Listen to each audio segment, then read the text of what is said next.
आप सबों को प्रभु यीशु मसीह के नाम में जय मसीह की।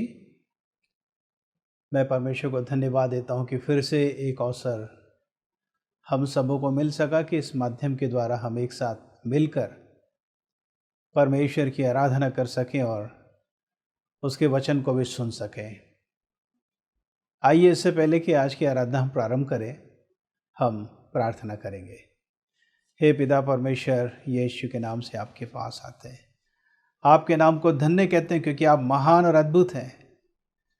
धन्यवाद देते हैं आज के समय के लिए, हम सबों को जो इस समय इस आराधना में भाग ले रहे हैं, सुन रहे हैं तथा देख रहे हैं। प्रभु यीशु अपने बहुमूल्य लहू से हर एक को धोकर साफ शुद्ध कीजिए। हमारा पूरा ध्यान आपकी तरफ केंद्रित होने पाए। हर एक प्रकार के व्यवधान, अंधकार की ताकतों को, भय और चिंताओं को यीशु के नाम से हम नाश करते, निष्क्रिय करते और दूर करते हैं। पवित्र आत्मा, हम आपका स्वागत करते हैं। हर एक की आप सहायता करें। प्रभु यीशु के नाम से मांगता हूँ, सुनो ग्रहण कर, आमीन।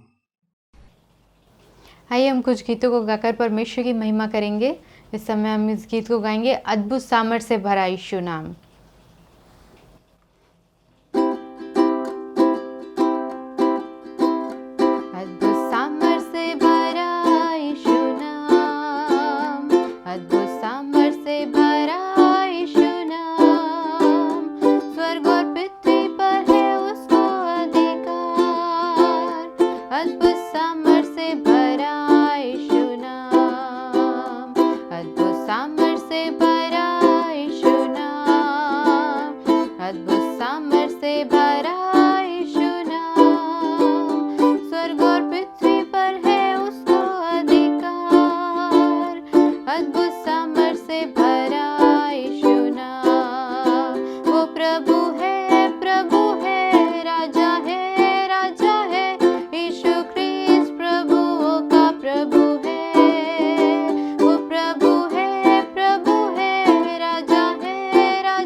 एक और गीत हम प्रभु की महिमा के लिए गाएंगे, राजाओं का राजा यीशु राजा जगत में राज करेगा।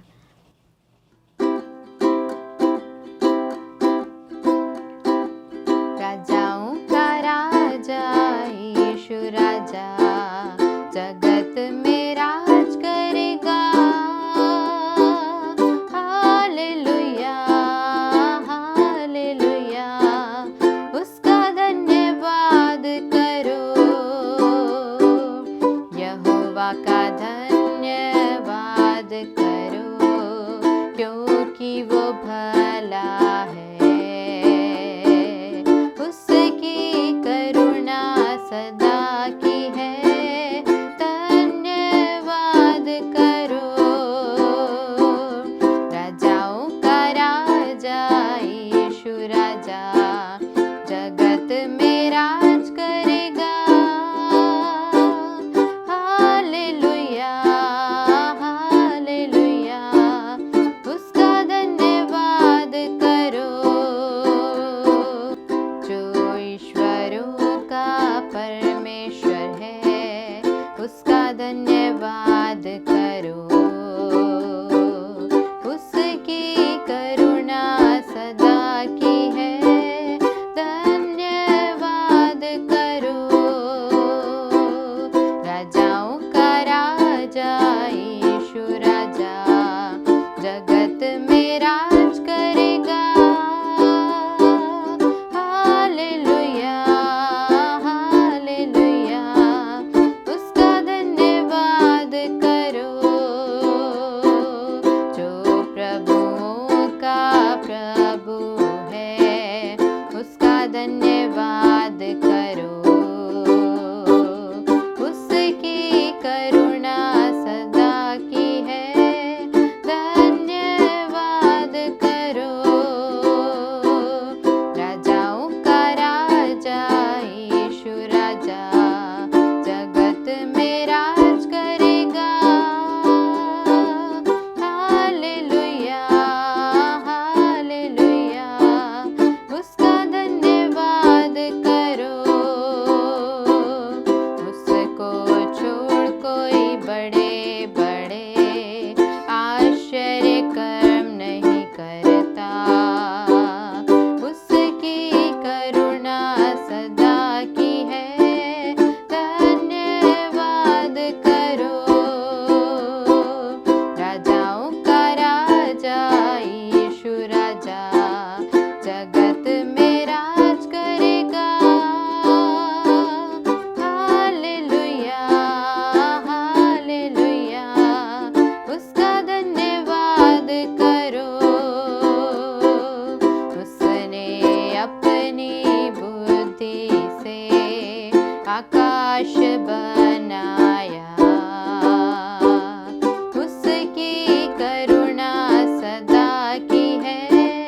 धन्यवाद करो,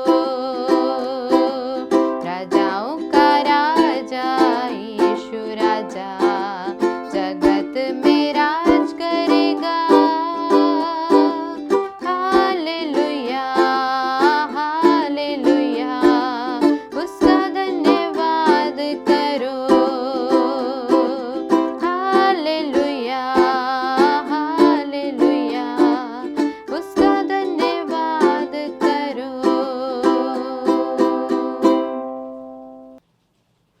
आइए हम उस जीवित परमेश्वर की स्तुति करेंगे। हालेलुया, धन्यवाद धन्यवाद धन्यवाद पवित्र परमेश्वर। हालेलुया, धन्यवाद जीवित परमेश्वर। आपकी महिमा करते प्रभु, आपकी स्तुति करते हैं जीवित परमेश्वर। हालेलुया, धन्यवाद ओ पवित्र परमेश्वर। आपके जैसा कोई न था, न कोई है और न कोई होगा प्रभु जी। आपका धन्यवाद करते हैं जीवित परमेश्वर। Hallelujah, thank you Jesus, thank you Lord, thank you Jesus, thank you Lord. शंदरलबा हाथेरेले बेरी अंतरलबा, शांतोरलबा शेखेरेले बेरी अंतरलबा, रियांतेरेले बेरी अंतरलबा, शांतोरलोबो होथोरलोबो शेकेथेरेले बेरी अंतरलबा। धन्यवाद जीवित परमेश्वर, आपका धन्यवाद करते हैं आज के दिन के लिए प्रभु जी। आपका धन्यवाद करते प्रभु, आपकी सारी आशीषों के लिए, सारी भलाइयों के लिए प्रभु। आपका धन्यवाद करते हैं प्रभु जी कि हम मिट नहीं गए, आपकी महाकरुणा का फल है प्रभु जी। आपका धन्यवाद करते जीवित परमेश्वर, हालेलुया। रिबाहाथो राबाहाथेरेलेबे शबराबाथो रिखांतेरेलेबे रियंत्रलबा शांतारलबा रिखांद्रलबा रहो दरनबा श्यामप्रलबा रेकेंथेरेलेबे रियंतो राबाहाथेरेलेबे रबांथो रबराबांथो मगनखा लब्रोहांता लब्राहाशेकेंथेरेलेबे रियंत्रलबा। Thank you Jesus, thank you Lord. धन्यवाद हो जीवित परमेश्वर, आपकी महिमा हो प्रभु जी, आपकी उपस्थिति के लिए आपका धन्यवाद जीवित परमेश्वर। आपका धन्यवाद प्रभु जी कि आप हमेशा हमारे लिए भले परमेश्वर हैं। आपका धन्यवाद करते, आप हमेशा हमारे लिए अच्छे परमेश्वर है प्रभु जी। आपका धन्यवाद करते जीवित परमेश्वर, आपके प्रेम के लिए, आपकी करुणा के लिए, आपकी दया के लिए प्रभु, जो हम पर है प्रभु। हम आपका धन्यवाद करते जीवित परमेश्वर, हालेलुया। धन्यवाद हो जीवित परमेश्वर, hallelujah. Thank you Jesus, thank you Lord. धन्यवाद हो पवित्र परमेश्वर, हालेलुया। Thank you Lord.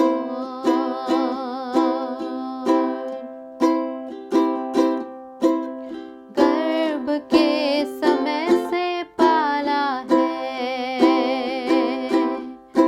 बनाया मुझको अपने रूप में, डाली तूने अपनी रूह है,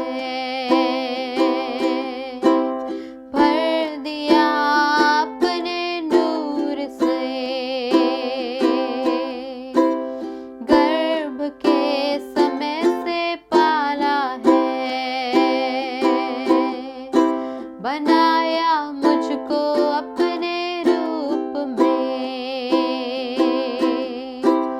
डाली तूने अपनी रूह है,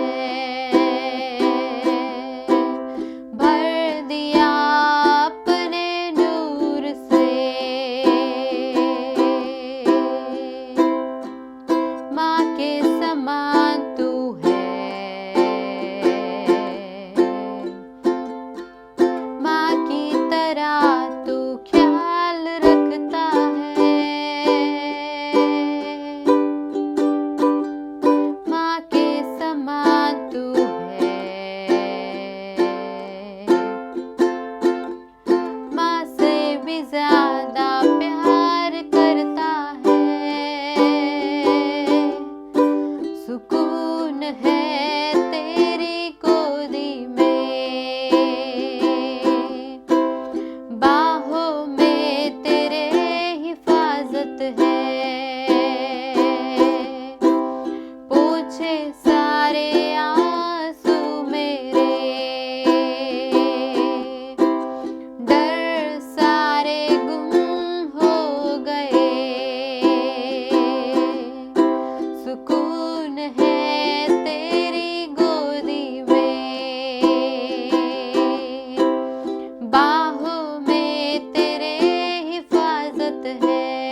ज्यादा प्यार करता है।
Thank you, Lord. धन्यवाद जीवित परमेश्वर, आपका धन्यवाद करते हैं जीवित परमेश्वर कि आप माँ के समान हमारे साथ रहते, हमारी रक्षा करते, हमें संभालते, हमारी चिंता करते प्रभु।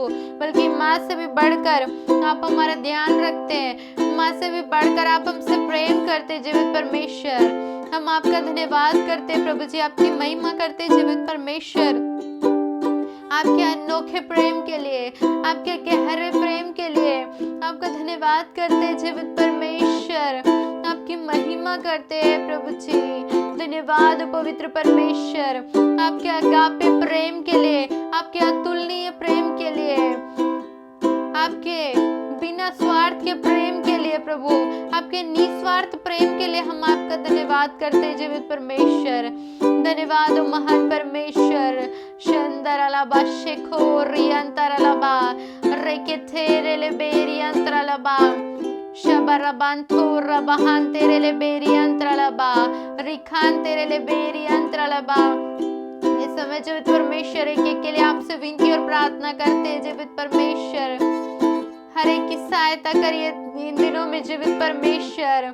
हर प्रकार की ऐसी बातें जो लोगों के जीवन में ठंडापन और गुनगुनापन लेकर के आती है, यीशु के नाम से इस समय आज्ञा देते हैं। हर एक ऐसे ठंडेपन और गुनगुनेपन को हम आज्ञा देते हैं, एक एक के जीवन में से निकल करके चला जाए यीशु के नाम से। जीवित परमेश्वर एक एक की इन दिनों में सहायता करिए कि सरगर्म रहे जीवित परमेश्वर, आपके साथ बने रहे प्रभु जी, आप में बढ़े जीवित परमेश्वर।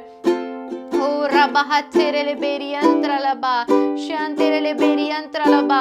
हर एक ऐसी बातें जीवित परमेश्वर जो लोगों को परेशान करती है, जो लोगों को डिस्टर्ब करती है, हर एक ऐसी बातें, हर एक वो शैतान के झूठ जो वो लोगों से कहता है कि ये नहीं कर सकते, वो नहीं कर सकते, हमारा स्तर अभी नहीं बढ़ा है, हम प्रभु में बहुत कमजोर हैं, और बहुत सारी कमजोरियों को जो शैतान दिखा करके, जो झूठी बातों को जो कहता है, यीशु के नाम से मैं आज्ञा देती हूँ। हर एक ऐसी बातें, हर एक शैतान के झूठ को यीशु के नाम से कैंसिल करते इसी समय, और एक एक लोगों को प्रभु, एक एक लोगों के लिए हम उन्नति और आशीष को कहते हैं जीवित परमेश्वर।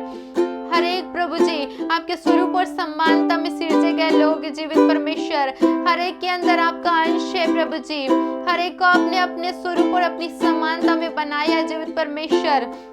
हर एक ऐसी बातें जो पीछे की ओर खींचती है, निराशा को लेकर के आती है, दोष लगाती है, गलतियों को दिखा करके दोष भावना को लेकर के आती है लोगों के जीवन में, यीशु के नाम से मैं आज्ञा देती हूँ। ऐसे हर एक दोष लगाने वाली आत्माएं एक एक लोगों को छोड़ करके चली जाए यीशु के नाम से, एक एक लोग स्वतंत्र और आजाद हो जाएं। हर एक लोगों के लिए आजादी की घोषणा करते इस समय में, स्वतंत्रता की घोषणा करते यीशु के नाम से। प्रभु अपनी बुलाहट में एक एक लोग खड़े हो जाए जीवित परमेश्वर, आपकी महिमा एक एक के जीवन के द्वारा से होने पाए प्रभु जी।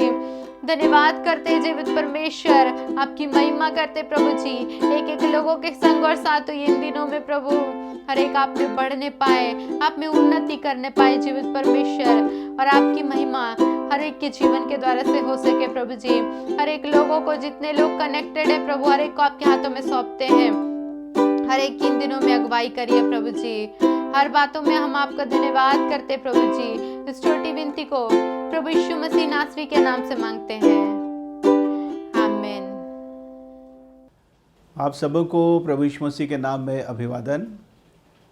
मैं परमेश्वर को धन्यवाद देता हूँ आज के इस सुंदर समय के लिए, कि हमें एक अच्छा अवसर मिला कि हम इस तरीके से एक साथ मिलकर परमेश्वर की आराधना कर सकते हैं और हम परमेश्वर के वचन को इस माध्यम के द्वारा सुन सकते हैं। जो विषय आज मैं बताने जा रहा हूँ उसका शीर्षक है विजन्स, दर्शन। परमेश्वर स्वप्न और दर्शनों के द्वारा लोगों से बातचीत करता है।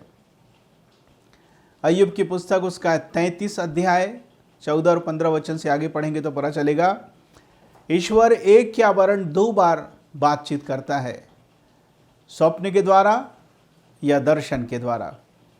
स्वप्न और दर्शन में एक विशेष बड़ा अंतर ये है कि स्वप्न सोते समय देखा जाता है और दर्शन आप जागते हुए भी देख सकते हैं, चाहे आपकी आंखें बंद हो या आंखें खुली हों, या फिर आप बेसुध हो गए हैं, आप ट्रांस में चले गए, मूर्छित हो गए या बेहोशी आ गई है। और इन तीनों प्रकार के दर्शनों का वर्णन पवित्र बाइबल में किया गया है।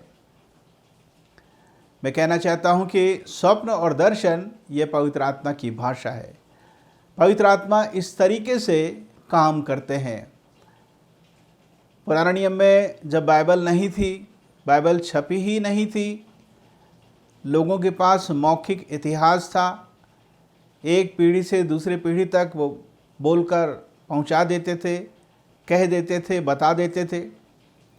लेकिन फिर भी बाइबल आ जाने के पश्चात भी, यानी कि पुराने नियम आ जाने के पश्चात भी नए नियम में लिखा कि लोगों को दर्शन मिला और वो सारी चीज़ें दर्ज होती चली गईं और उनका भी वर्णन नए नियम में है।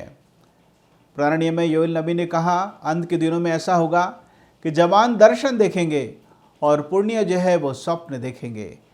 प्रियो, मैं कहना चाहता हूँ परमेश्वर दर्शन के द्वारा, दर्शनों के द्वारा वह आपसे बात करना चाहते हैं। यदि मैं गलती ना करूं तो दर्शन शब्द कम से कम 103 बार बाइबल में आया हुआ है, अर्थात इतना ज़्यादा महत्व दर्शन को दिया गया है। मैं आपको बताना चाहूँगा परमेश्वर इंसान को दर्शन कब दिया, यह मेरा प्रमुख विषय है। मेरे कहने का ये मतलब नहीं कि कितने बज के कितने मिनट पे दिया। मेरे कहने का मतलब ये कि आखिरकार ऐसा हुआ क्या, उस इंसान ने क्या किया कि परमेश्वर ने दर्शन दिया, फिर परमेश्वर ने क्यों दर्शन दिया, हम इससे क्या सीखते हैं, ये सारी बातों पर हम ध्यान देंगे। प्रेरितों का काम उसका 7वां अध्याय 2 वचन से आगे पढ़ेंगे तो आपको पता चलेगा, जो स्टीफनुस था, जब उसने एक बड़ा संदेश प्रचार किया, उसने अब्राहम से शुरू किया कि हमारा जो अब्राहम था मेसोपोटामिया में रहा करता था। मेसोपोटामिया का मतलब इराक देश, इराक में रहा करता था। मेसोपोटामिया का मतलब होता है बिटवीन द रिवर्स, नदियों के बीच। वहाँ पर दजला और फरात 2 प्रमुख बड़ी नदियाँ हैं। जो बीच में जो बसा हुआ है वह इराक है। पारंपरिक इतिहास या गैर पारंपरिक इतिहास ऐसा कहता है कि अब्राहम परमेश्वर की खोज में लगा हुआ था। हालांकि अब्राहम के पूर्वज मूर्ति पूजक थे। इसके घर में, अब्राहम के घर में एक ऐसा स्थान था जहाँ पर उनके ईश्वर के लिए खाने पीने की चीज़ों को रखा जाता था। और इतिहास के द्वारा मैंने ऐसा जाना, वो सही भी हो सकता है, गलत भी हो सकता है, कि अब्राहम प्रत्येक दिन जांचता था कि खाने पीने की चीज़ें वैसे ही हैं या उनका ईश्वर आकर खा कर गया है। वो उतना ही रहता था। अब्राहम परमेश्वर की खोज में लगा हुआ था और तब एक दिन महिमा के परमेश्वर ने, तेजमय परमेश्वर ने उसे दर्शन दिया। प्रियो, मैं कहना चाहता हूं, पवित्र वचन में लिखा है, जब तक यहोवा मिल सकता है उसकी खोज में लगे रहो। परमेश्वर की खोज में लगे रहना है। खोजने का मतलब ये नहीं कि परमेश्वर कहीं लापता हो गया है, गुम गया है और हम पता कर रहे हैं। मेरे कहने का ये मतलब नहीं। परमेश्वर के वचन को पढ़कर परमेश्वर की खोज करना शुरू करें। और जिन्होंने परमेश्वर की खोज में अपना मन लगाया, उन्होंने वास्तव में परमेश्वर को पाया। अब्राहम तो खोज रहा था और परमेश्वर ने दर्शन दिया। आज से कई साल पहले पंजाब में एक सिख जवान, जब वो किसी बात की वजह से बहुत विचलित हो गया, परेशान हो गया, उसने कहा, क्या कोई परमेश्वर है संसार में? यदि संसार का बनाने वाला परमेश्वर मुझे दर्शन नहीं देगा तो मैं सुबह ट्रेन से कटकर आत्महत्या कर लूँगा। काफ़ी देर तक वो ऐसा सोच रहा था, कह रहा था।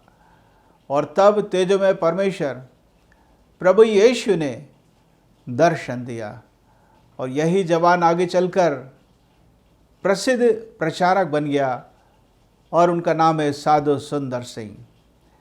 मेरे कहने का ये मतलब नहीं कि सुनने वाले व्यक्ति में से कोई एक है वो भी ऐसा कहें कि हे परमेश्वर, यदि तू है तो मुझे दर्शन देने, तो मैं आत्महत्या करने जा रहा हूँ। ये बात गलत है।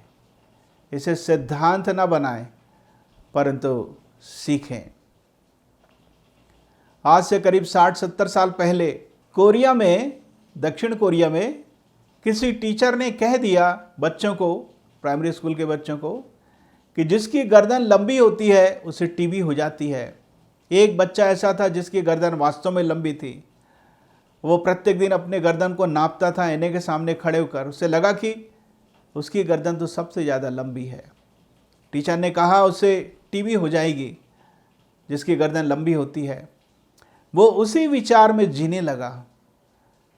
जब वो करीब 17 साल का हुआ, वो बेटा, उसे वास्तव में टीबी हो गई। खून की उल्टी करने लगा, चक्कर आने लगा। बड़ी मुश्किल में घर पहुंचा। और यह उस समय की बात है जब जापान वाले दक्षिण कोरिया पर शासन कर रहे थे और लोग ऐसे मर रहे थे जैसे मक्खियां मरती हैं। और फिर ऐसा हुआ कि इनके माता पिता तो गरीब थे। उन्होंने कुछ एक ज़मीन बेची और डॉक्टर के पास लेकर गए। डॉक्टर ने कहा इसको बहुत भयानक रीति से टीबी हो गया है, बहुत जल्दी जल्दी टीबी बढ़ रहा है और ये मुश्किल से 6 महीने तक जिएगा। इसने अपने घर में ऐसा कैलेंडर लगाया था, एक एक दिन वो कम करता जाता था। वो समझ गया था कि मौत नज़दीक आ रही है। जिस परमेश्वर की आराधना करता था, प्रार्थना करता था, उसने कोई दर्शन नहीं दिया इसे और प्रेम से आकर इसके सिर पर हाथ नहीं फेरा। यह ऐसे ही सोचता था कि जिस परमेश्वर की मैं आराधना करता हूँ, काश कि वो मेरे पास आए और मुझसे बातचीत करे। तब फिर वो सोचने लगा कि संसार का कोई ना कोई तो बनाने वाला होगा, कोई ऐसा अनजाना परमेश्वर होगा जिसे मैं नहीं जानता हूँ। और तब वो कहने लगा, क्या कोई संसार में ईश्वर है, वो मुझसे बातचीत करे। कुछ ही दिनों के अंदर एक लड़की आती है, उससे बातचीत करती है, उससे पवित्र बाइबल देती है पढ़ने के लिए। शुरू में तो वो डांट देता है उस लड़की को, लेकिन वो लड़की आंसू के साथ प्रार्थना करती है। इसे भी तरस आता है, अच्छा लगता कोई तो मेरे लिए रो रहा है। और उस लड़की ने इसे पवित्र बाइबल दिया।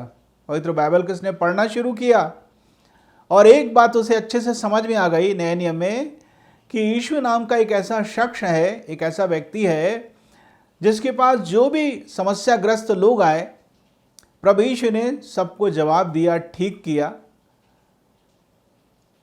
उन्हें प्रसन्नता दिया, उसे खुशी दिया, समस्याओं का हल दिया। एक दिन इसने दर्शन में देखा कि प्रभु यीशु मसीह इसके पास भी आए हैं और कह रहे हैं, योंगिचो मुझे तुमसे गिफ्ट चाहिए। इसने कहा क्या?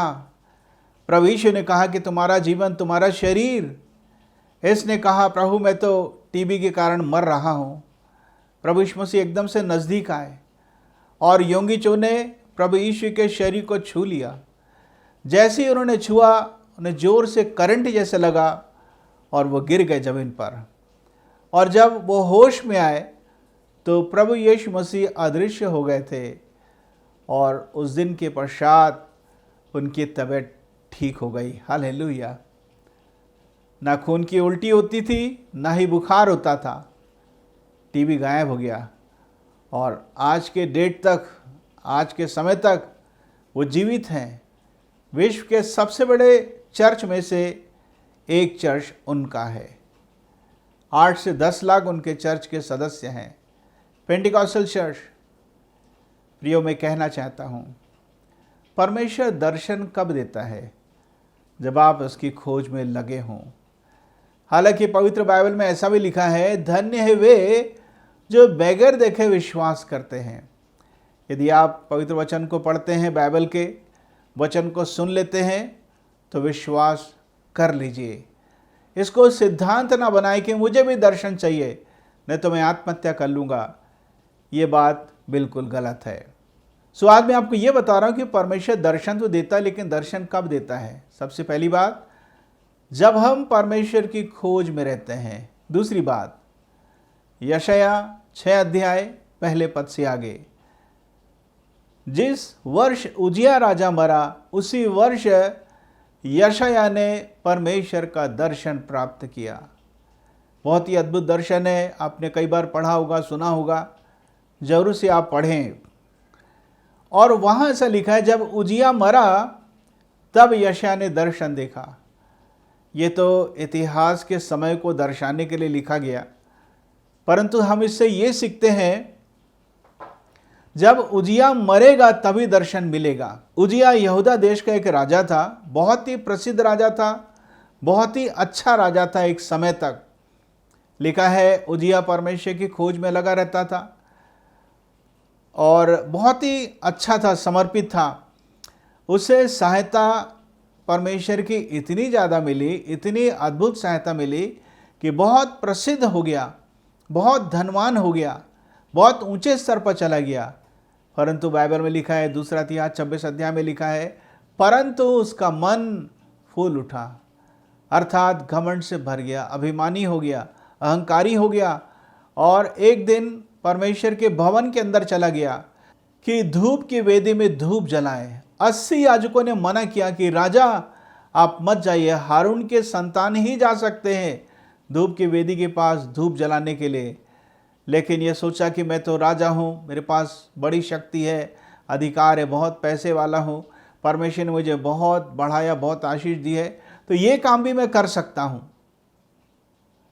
आपकी बुलाहट क्या है और आप किस प्रकार का काम करते हैं, जरा सोचिए। उजिया एक राजा बनने के लिए बुलाया गया था, लेकिन वो याजक का भी काम कर रहा है, जबकि परमेश्वर ने कहा नहीं था उससे। और 80 याजकों ने उसे मना किया, फिर भी नहीं माना, झुंझला रहा था याजकों पर। तो क्या हुआ? भवन में ही माथे पर कोढ़ हो गया। जब उसे पता चला मैं कोढ़ी हो गया हूँ, वो जल्दी से वहाँ से निकला। जिंदगी भर कोढ़ी रहा, कभी ठीक नहीं हुआ। परमेश्वर ने नामान के कोढ़ को ठीक किया, पर इसके कोढ़ को ठीक नहीं किया। जब यही राजा मरा तब परमेश्वर ने दर्शन दिया। उजिया का मतलब हमारे जीवन की मनमानी करना। हम अपने ढंग से जीना चाहते हैं, लोग चाहे कितना ही मना क्यों ना करें, हम अपने रीति से चलना चाहते हैं। जब यही बात आपके जीवन के मर जाएगी, निष्क्रिय हो जाएगी, दूर हो जाएगी, परमेश्वर आपको दर्शन देगा। हालेलुया। अब मैं आपसे कहना चाहता हूँ अब्राहम के विषय में, जैसा कि मैंने थोड़ी देर पहले आपको बताया। अब 3 बातें और मैं आपको बताऊंगा कि परमेश्वर ने अब्राहम को कब दर्शन दिया। यदि हम पढ़ेंगे उत्पत्ति की पुस्तक उसका 15 अध्याय पहले पद से आगे, परमेश्वर ने कहा, इन बातों के पश्चात परमेश्वर ने अब्राहम को दर्शन दिया। कौन सी बातों के पश्चात? 14 अध्याय में यदि आप पढ़ेंगे तो पता चलेगा कुछ राजाओं ने मिलकर सदोम और अमोरा में आक्रमण किया और इसके भतीजे लूत को सपरिवार बंधुआई में लेकर चले गए। जब अब्राहम को पता चला कि उसका भतीजा बंधुआई में चला गया तो इसके पास 318 प्रशिक्षित बहुत कुशल सैनिक थे जो युद्ध विद्या में पारंगत थे। उनको लेकर यह जाता है और पूरे परिवार को छुड़ाकर लेकर आता है।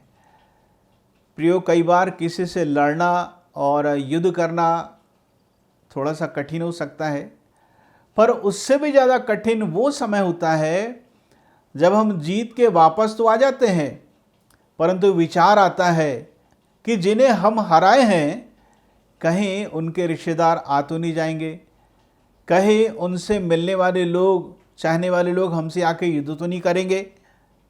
ऐसे विचार आते हैं। ऐसे समय में परमेश्वर ने उसे दर्शन दिया और उससे बातचीत किया। प्रिय, मैं कहना चाहता हूँ, क्या किसी प्रकार का डर आपके जीवन में है?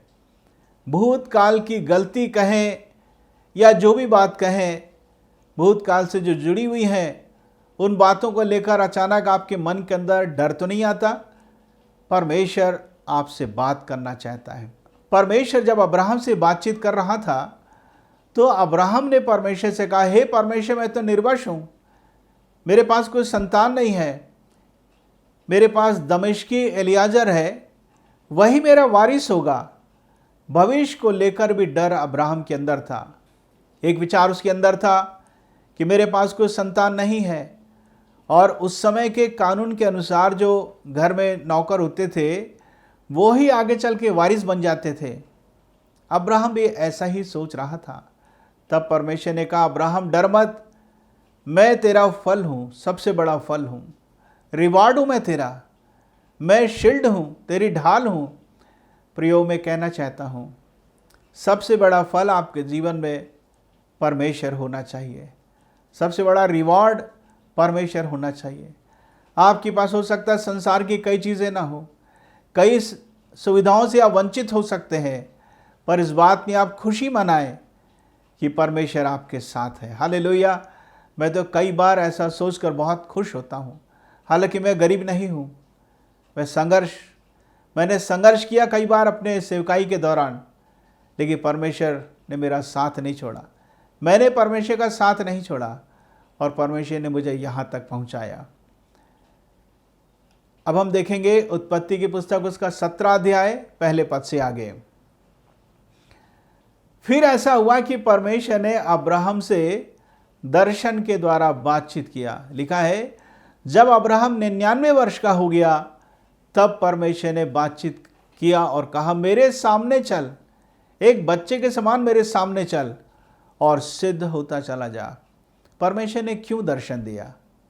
कब दर्शन दिया? वहाँ पर यदि आप 16 अध्याय पढ़ेंगे तो आपको पता चलेगा, चूँकि अब्राहम और सारा से कोई संतान नहीं हो रही थी तो सारा ने ही सुझाव दिया कि तू हाजिरा को जो मिस्र से आई है उसको पत्नी बना ले, और अब्राहम ने इस बात को मान लिया और इश्माइल हुआ अब्राहम और हाजिरा से जब इसकी उम्र 86 वर्ष की थी, 86 ईयर्स।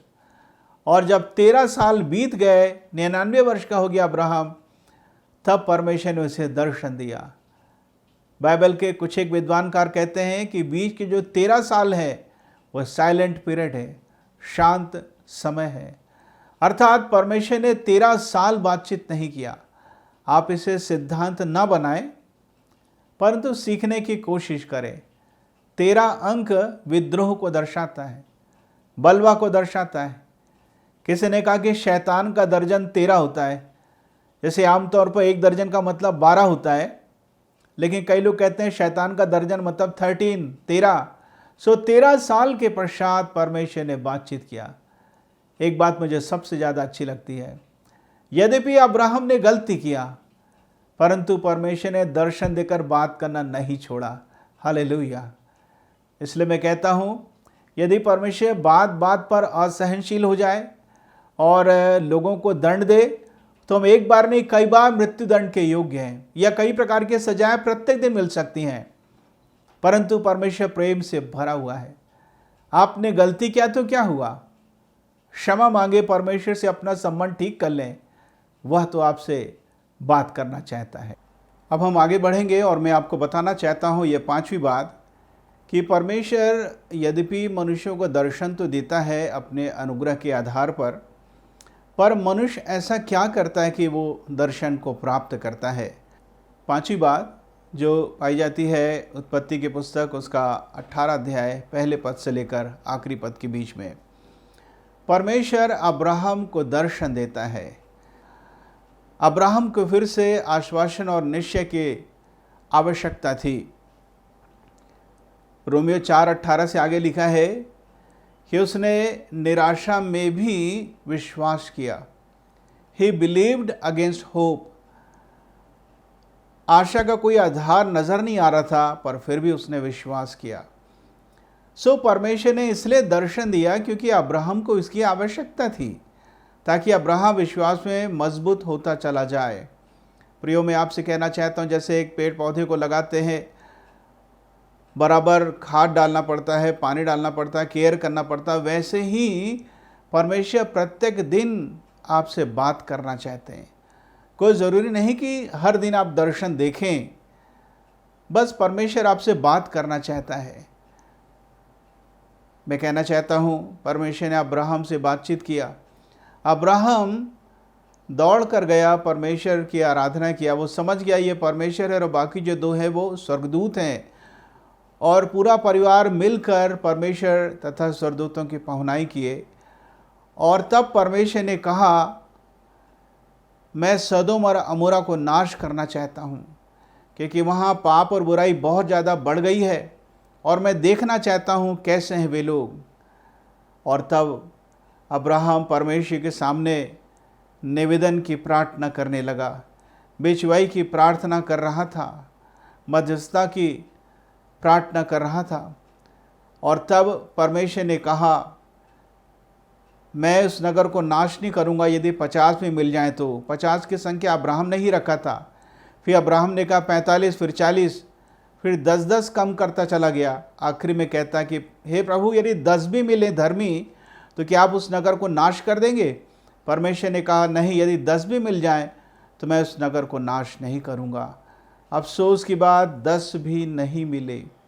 खैर, मैं यहाँ पर यह बताना चाहता था, परमेश्वर इसलिए दर्शन दिया कि अब्राहम को मजबूत करे, और दूसरी बात, भेद की बात बताए कि सदोम और अमोरा आग और गंधक से नाश होने जा रहा है। उस ज़माने के जो मौसम वैज्ञानिक रहे होंगे, जो अनुमान लगाते होंगे, उन्हें भी बिल्कुल नहीं मालूम था कि आग और गंधक आकाश से बरसने वाली है और नगर नाश हो जाएगा। पढ़ना और शिक्षा प्राप्त करना अच्छी बात है, लेकिन परमेश्वर जो ज्ञान देता है वो विज्ञान से परे है। और हम जो शिक्षा प्राप्त करते हैं स्कूल में, कॉलेजेस में, उससे कहीं ज़्यादा हटकर परमेश्वर ऐसी बातों को बताता है जो संभवतः इंसान समझ ही नहीं सकता। परमेश्वर भेदों का परमेश्वर है। हालेलुया। छठी बात पर हम ध्यान देंगे कि परमेश्वर कब दर्शन देता है। उत्पत्ति 46 अध्याय, जेनेसिस 46 और 1 वचन से आगे हम यहाँ पर ध्यान देते हैं कि याकूब का जो 11वें नंबर का बेटा था यूसुफ, उसको तो भाइयों ने मिलकर मारा था, गड्ढे में ढकेल दिए थे, कपड़ा उतार लिए थे, बेच दिए थे इश्माइलियों के दल को, और वो जाकर मिस्र में एक गुलाम के रूप में यूसुफ को बेच चुके थे।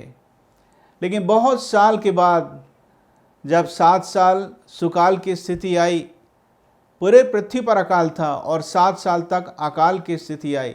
अकाल की स्थिति में याकूब के बाकी जो बेटे थे उनमें से कुछ मिस्र जाकर अनाज लेकर आते हैं, और यूसुफ तो देखते साथ ही समझ जाता है कि ये मेरे भाई हैं, और सारे भाई जो अनाज लेने के लिए आए थे वो दंडवत करते हैं। और प्रियो, वो स्वप्न जो यूसुफ का था वो पूरा होता है, और यूसुफ अपने ढंग से व्यवहार करता है और अपने भाइयों से कबूल करवा लेता है कि उनके भाइयों से बड़ा अपराध हुआ है। और ऐसा होता है, आखिरी में यूसुफ अपने आप को प्रकट कर ही देता है भाइयों के सामने कि वो उन्हीं का भाई यूसुफ है जिसे उन्होंने बेच दिया था। और सारे भाई जो थे शॉक्ड हो गए। लेकिन प्रियो, यूसुफ मिलता है, गले लगाता है और कहता है कि मेरे निकट आओ। इस स्तर तक यूसुफ क्षमा करता है और कहता है कि मेरे निकट आओ। और वही यूसुफ गाड़ी भिजवाता है अपने पिता के पास और कहता है कि जो कुछ मिस्र में अच्छा से अच्छा है वो आप ही लोगों का है। और जब याकूब के बच्चे वापस आते हैं मिस्र से और अपने पिता याकूब को सारा संदेश देते हैं, लिखा है याकूब अपने आपे में ना रहा, इतना खुश हो गया। और तब वो जाकर परमेश्वर को बलिदान चढ़ाता है। और तब परमेश्वर दर्शन देकर कहता है याकूब मत डर, तो मिस्र चले जा।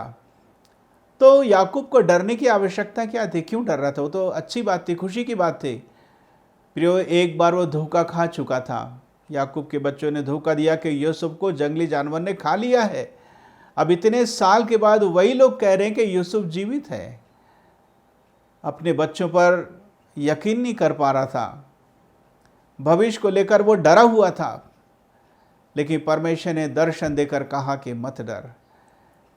प्रियो, क्या आप किसी बात से भयभीत हैं या कुछ आपको संदेह नजर आता है कि कहीं नुकसान ना हो जाए, कहीं धोखा ना हो जाए? परमेश्वर आपसे बात करना चाहते हैं और हर एक संदेह की बातों को दूर करना चाहते हैं।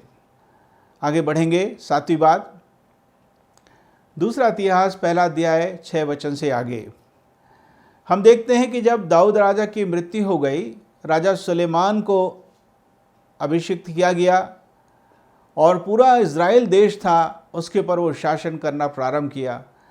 बाइबल में लिखा हुआ है जब उसने 1000 पशुओं का बलिदान चढ़ाया, तब उसी रात परमेश्वर ने दर्शन देकर उससे बातचीत किया। परमेश्वर ने कब दर्शन दिया? जब उसने बलिदान चढ़ाया। क्या आप बलिदान चढ़ाते हैं? मेरे कहने का यह मतलब नहीं कि हमारा परमेश्वर आपके मेरे बलिदान का भूखा है और जब तक पैसा नहीं देंगे परमेश्वर बात नहीं करेगा। ये तो गलत है। लेकिन तो भी हम परमेश्वर के वचन से सीखते हैं। इसलिए मैंने प्रारंभ में ही कहा कि हम इसे डॉक्ट्रिन ना बनाए, सिद्धांत ना बनाए, पर फिर भी परमेश्वर के वचन से हम ज़रूर से सीखें। जिस दिन सुलेमान ने बलिदान चढ़ाया, उसी रात को परमेश्वर ने दर्शन से उससे बातचीत किया। बलिदान केवल पैसों का ही नहीं है, बलिदान आपके जीवन का है। अपने जीवन को परमेश्वर के हाथों में समर्पित कर दें। और दूसरी बात, अपना कीमती समय जो पैसों से बढ़कर है परमेश्वर को दें। आप बिजनेस कर सकते हैं, हो सकता नौकरी करते हैं, पढ़ाई करते हैं, घर का काम संभालते हैं, फिर भी उठते बैठते चलते फिरते परमेश्वर से जुड़े रहें, परमेश्वर को समय दें। और जिस बात के लिए परमेश्वर आपको बोझ देता है, आपको बुलाता है, आदेश देता है, उसका ज़रूर से पालन करें। यह है परमेश्वर को समय देना। ये भी एक बलिदान है, बहुत बड़ा बलिदान है। तो मैंने आपसे कहा, परमेश्वर ने सुलेमान को दर्शन कब दिया? जब उसने परमेश्वर की शरण लिया और कहा कि हे परमेश्वर। जब परमेश्वर ने उसे दर्शन दिया और पूछा कि तुझे क्या चाहिए, तो सुलेमान ने कहा कि हे परमेश्वर, आपकी प्रजा बहुत बड़ी है, संख्या में बहुत ज़्यादा है वे लोग, मैं कैसे न्याय कर पाऊंगा? मुझे सुनने हारा मन दीजिए। और परमेश्वर प्रसन्न हुए और उसे न केवल बुद्धि दिए बल्कि धन और कीर्ति, प्रसिद्धि वो दिए उनको।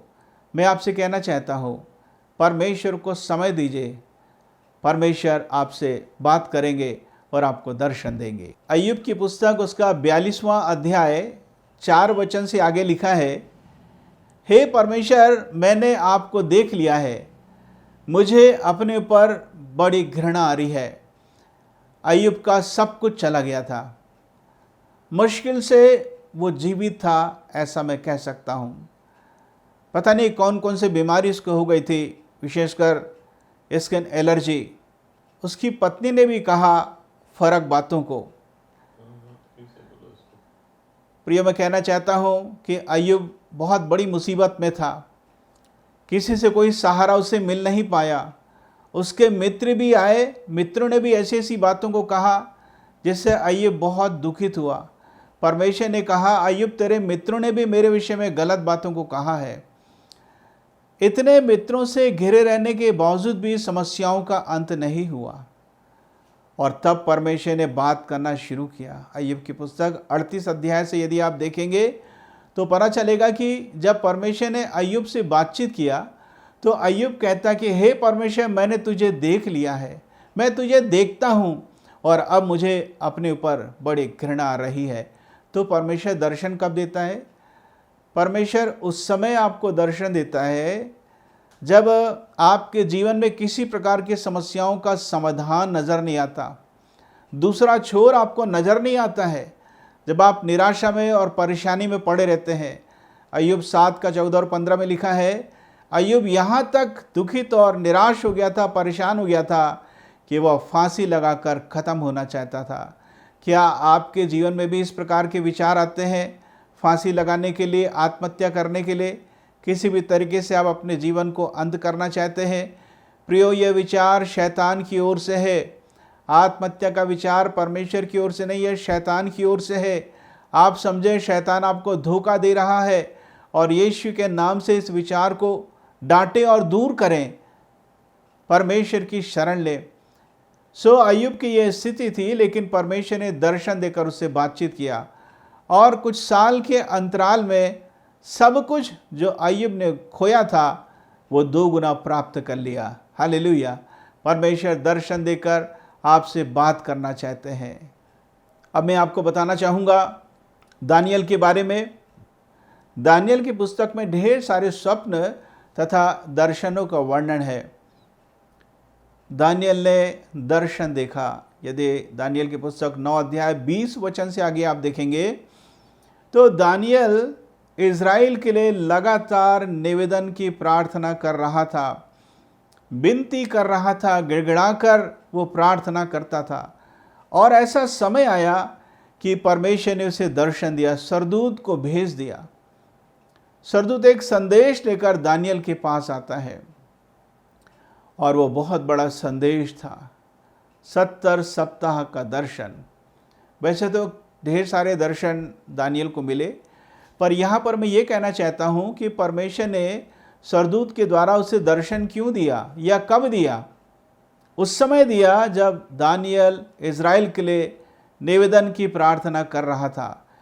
प्रियो, कई बार आपको दर्शन उस समय मिलेगा जब आप खास विषय के लिए आप प्रार्थना करेंगे, जब पवित्र आत्मा आपको उभारता है किसी व्यक्ति के लिए, किसी स्थिति के लिए, किसी देश के लिए, क्षेत्र के लिए, आप ज़रूर से प्रार्थना करें। और जब आप प्रार्थना करेंगे उससे संबंधित परमेश्वर आपको दर्शन दे सकता है। मैं ऐसी बहुत ढेर सारी गवाहियों को जानता हूँ, जब लोगों ने आज्ञा को माना, जब पवित्र आत्मा ने उन्हें प्रेरित किया कि प्रार्थना करना है, उन्होंने प्रार्थना किया और उसी समय उन्होंने दर्शनों को प्राप्त किया। आगे बढ़ेंगे, प्रेरितों का काम उसका 9 अध्याय पहले वचन से आगे। वहाँ पर हम शाऊल नाम के एक व्यक्ति को देखते हैं जो फरीसी था और गमलीएल नाम के गुरु के पांव के पास बैठकर 3 देशों का दार्शनिक ज्ञान प्राप्त किया था। कट्टर व्यक्ति था, व्यवस्था का मानने वाला था और जितने प्रभु यीशु मसीह पर विश्वास करने वाले लोग थे उनको बहुत बुरी रीति से सजा देता था, मारता पीटता था, घसीटता था, जेल में डाल देता था। महायाजकों से विशेष आरोप पत्र लेकर, अनुमति पत्र लेकर वो दमिश्क जा रहा था जो सीरिया की राजधानी है। और जब वो जा ही रहा था, दमिश्क के शहरपना के दरवाजे के पास ही प्रभु यीशु ने दर्शन दिया और वो 3 दिन तक अंधा हो गया। प्रभु यीशु ने कहा, हे शाऊल, तो मुझे क्यों सताता है? याद रख, पैने पर लात मारना तेरे लिए कठिन है। उसने प्रभु यीशु को प्रत्यक्ष रूप से कभी सताया नहीं, लेकिन उसने विश्वासियों को सताया। अर्थात जो प्रभु यीशु मसीह के मानने वालों को सताता है वो प्रभु यीशु को सता रहा है। और तब शाऊल ने पूछा और परमेश्वर ने जवाब दिया और शाऊल का जीवन बदल गया। हालेलुया। शाऊल जो सताने वाला था अब कलीसिया को स्थापित करने वाला बन गया।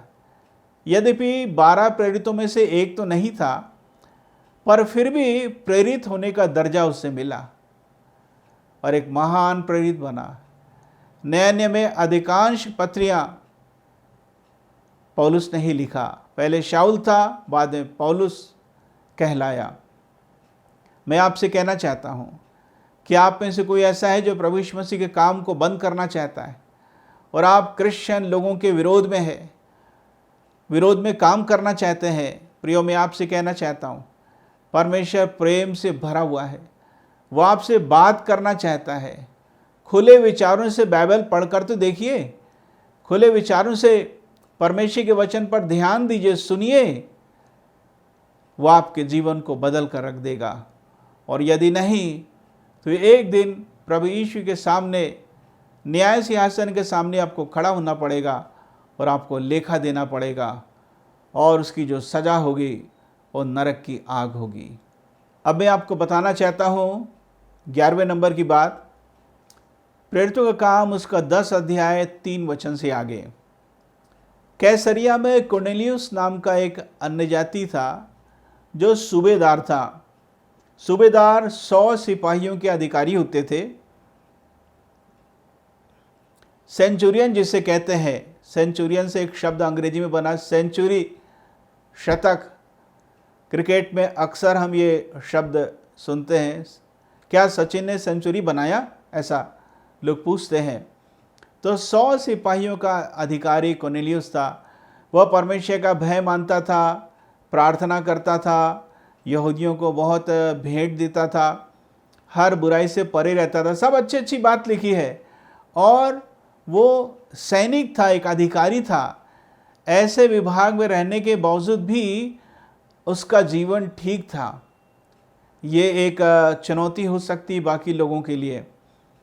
और तब स्वर्गदूत ने उसे दर्शन देकर कहा, याफा में शमौन पतरस, एक शमौन के यहाँ रुका हुआ है जो चमड़े का व्यवसाय करता है, उसे तू बुला ले। वह तुझसे ऐसी बातें कहेगा जिससे तू और तेरा परिवार उद्धार को प्राप्त करेगा। परमेश्वर दर्शन कब देता है? परमेश्वर दर्शन उस समय देता है जब हम लगातार अपने जीवन में परमेश्वर को पुकारते हैं, प्रार्थना करते, आराधना करते हैं, परमेश्वर का भय मानते, बुराइयों से परे रहते हैं। और तब परमेश्वर ने देखा, लिखा है, स्वर्गदूत ने कहा कि तेरे दान स्मरण किए गए हैं। भेंट देना अच्छी बात है, परंतु भेंट देने से आप स्वर्ग नहीं जा सकते। यदि कोई अपनी सारी दौलत, सब कुछ चर्च में दे दे तो भी वो परमेश्वर के पास नहीं जा सकता, क्योंकि वैसे भी सारी पृथ्वी तो परमेश्वर की ही है। सबसे बड़ी बात, प्रभु यीशु के लहू के द्वारा हर एक व्यक्ति को पापों से शुद्ध होने की आवश्यकता है।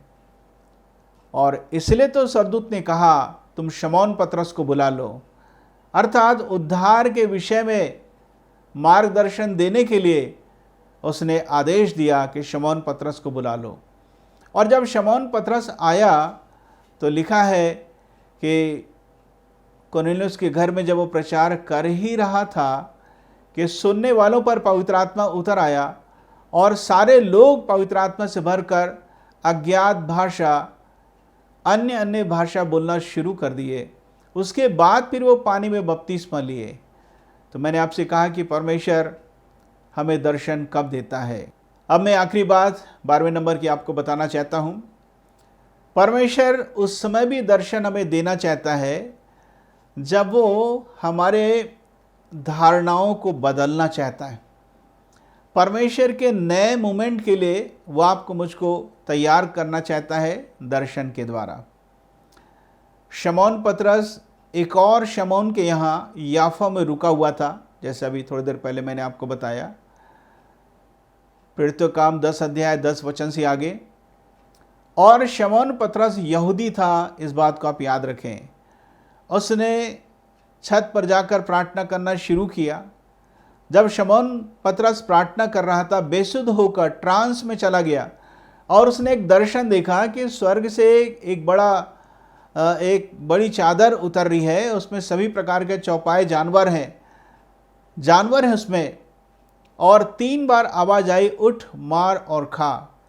इसने कहा, हे परमेश्वर, मैंने कोई अशुद्ध वस्तुओं को नहीं खाया है। व्यवस्था में साफ लिखा है कि क्या खाएं क्या नहीं खाएं। और शमौन पतरस ने ध्यान दिया कि कई ऐसे जानवर हैं जिसको मैं खा नहीं सकता व्यवस्था के अनुसार।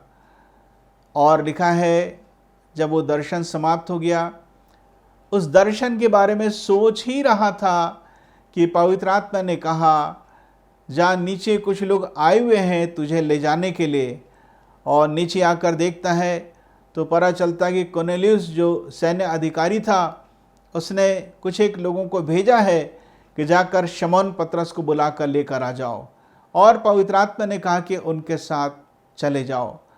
प्रियो, यहाँ पर दर्शन के द्वारा परमेश्वर ने ये सिखाना चाहा कि जो एक धारणा थी कि केवल यहूदियों को ही प्रचार करना है और अन्य जाति को प्रचार नहीं करना है, इस धारणा को परमेश्वर ने दर्शन के द्वारा सुधार दिया। हालेलुया। आपके मेरे अंदर कई प्रकार की धारणाएं आ जाती हैं जब हम लोगों के साथ उठते बैठते हैं, किताबों को पढ़ते हैं, यूट्यूब में ढेर सारी बातों को देखते हैं, सुनते हैं, तो किसी न किसी का विचार हम पर हावी हो जाता है और वो धारणा जो गलत रहती है आ जाती है। लेकिन परमेश्वर अपने वचन के द्वारा बात करके सुधारता है। यहाँ पर हम दर्शन के विषय में सुन रहे हैं। सो परमेश्वर ने दर्शन दिया और शमौन पतरस के विचारों को सुधार दिया। मैं आपसे कहना चाहता हूँ, परमेश्वर आज भी दर्शन के द्वारा बातचीत करते हैं। पर मेरे कहने का ये मतलब नहीं कि मैं तो बाइबल नहीं पढ़ूंगा और मैं परमेश्वर से कहूँगा कि हे परमेश्वर, तुम मुझसे स्वप्न के द्वारा और दर्शन के द्वारा ही बातचीत कर। प्रियो, ये मूर्खता हो जाएगी। परमेश्वर ने हमें पढ़ने के लिए बाइबल भी तो दिया है ना, और हमें पढ़ना भी आता है। सो पढ़िए। परमेश्वर जब चाहेगा वह स्वप्न और दर्शन के द्वारा आपसे जरूर बात करेंगे। आइए हम प्रार्थना करें। पिता परमेश्वर, हम आपको धन्यवाद देते हैं कि हम जब सो भी जाते हैं तब भी आप हमसे बातचीत कर सकते हैं, और जब हम जागते रहते हैं तब भी आप हमसे बातचीत कर सकते हैं विभिन्न प्रकार के दर्शनों के द्वारा। चाहे हम ट्रांस में चले जाएं, मूर्छित हो जाएं, या हमारी आंखें बंद रहें या हमारी आंखें खुली रहें, आप हमें से बात कर सकते हैं। हमने 12 प्रकार के अलग अलग उदाहरणों पर ध्यान दिया। कई प्रकार के लोग थे, लेकिन आपने उनसे बातचीत किया। चाहे वो साधारण थे या राजा थे, आपने उनसे बातचीत किया। सुनने वालों पर अनुग्रह कीजिए। आज से आगे मैं विनती करता हूँ, निवेदन करता हूँ कि आप इन सबों से दर्शन के द्वारा भी बातचीत करिए और वचन के द्वारा भी बातचीत करिए। वो समझने पाएँ अपनी स्थिति को, आपको जानने पाएँ और आपके नज़दीक आ सकें, सबका जीवन समर्पित होने पाए। आपकी उपस्थिति के लिए, आपकी सहायता के लिए मैं आपको धन्यवाद देता हूँ। प्रभु यीशु के नाम से मांगता हूँ, सुनो, ग्रहण कर। आमीन।